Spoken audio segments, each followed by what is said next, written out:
আমি তো বলছি, আমি যদি কোনো অন্যায় করি, আপনারা আমার গালে যদি দুটো চড় মারেন, আমি কিচ্ছু মনে করব না। যদি আমি দেখি ইয়েস আমি গিলটি। আমি জীবনে জেনে শুনে কোনো অন্যায় কারো করিনি। ইভেন আমরা ক্ষমতায় আসার পর আমি একটা সিপিএম ক্যাডারের চাকরি খাইনি। তাহলে তোমরা কেন খাচ্ছ? দেবার ক্ষমতা নেই, কারবার ক্ষমতা আছে। আমি অশোক গাঙ্গুলির একটা ভার্ডিক্ট দেখেছিলাম সিপিএমের আমলে। চাকরি নিয়ে একটা কেস হয়েছিল। উনি বলেছিলেন রায়তে যে সংশোধন করে নাও যদি ভুল থাকে। চাকরি খাওয়ার কথা বলেনি। আর এখন রোজ কথায় কথায় 3000 চাকরি বাদ, 4000 চাকরি বাদ। কেউ যদি নিচে তলায় অন্যায়ও করে থাকে, আমাদের এখানে গণতান্ত্রিক দল, সবাই তো আমার তৃণমূলের ক্যাডার নয়, বা সবাই আমার গভর্নমেন্টের ক্যাডার নয়। গভর্নমেন্টের ক্যাডার হলেও তারা কোনো না কোনো পলিটিক্যাল পার্টির সমর্থক। তারা নিচে বসে যদি কেউ অন্যায় করে, আমার লোকও অন্যায় করে, আমি ন্যায় পথে থাকবো, আমি অন্যায়ের বিরুদ্ধে ব্যবস্থা নেব। এটা আমার চিরকালের স্বভাব। কিন্তু আমি একটু ভেবে দেখতে বলবো, কালকেও 2 জন সুইসাইড করেছে। যদি কেউ ভুল করে থাকে তার দায়িত্ব তারা নেবে কেন?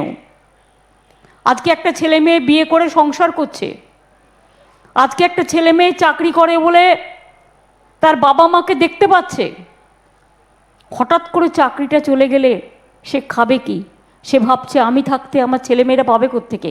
আমি তো বলছি যারা অন্যায় করেছে অ্যাকশন নিন, টেক স্ট্রং অ্যাকশন।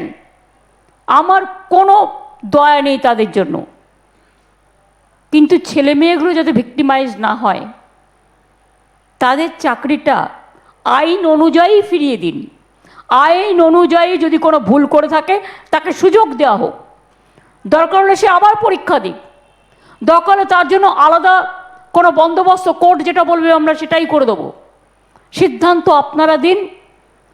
আমি চিফ জাস্টিসকে পেলাম না, সামনে সুব্রতদাকে পেলাম। আমি শুধু এটুকু বললাম, এটা আমার মনের ভাবনা।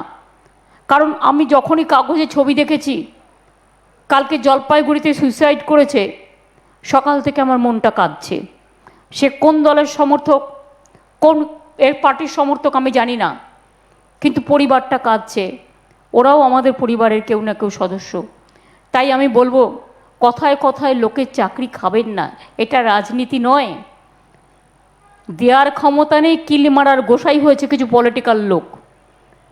কত কেস পড়ে আছে তাকাবে না, রোজ পিআইএল মানে পলিটিক্যাল ইন্টারেস্টেড লিটিগেশন। আমরা আগে জানতাম পাবলিক ইন্টারেস্টেড লিটিগেশন। আজকে এই জিনিস চলছে, কেউ কেউ নিজের স্বার্থে করছে, সবাই নয়। আমি আইনজীবীদের বলবো, ব্যাপারটা ভেবে দেখবেন, ব্যাপারটা ভেবে দেখবেন। যখন মানুষ অসহায়, যখন মানুষের কোথাও যাবার জায়গা থাকে না, অন্য রাজ্যে তো এটা হচ্ছে না, এ রাজ্যে কেন হচ্ছে?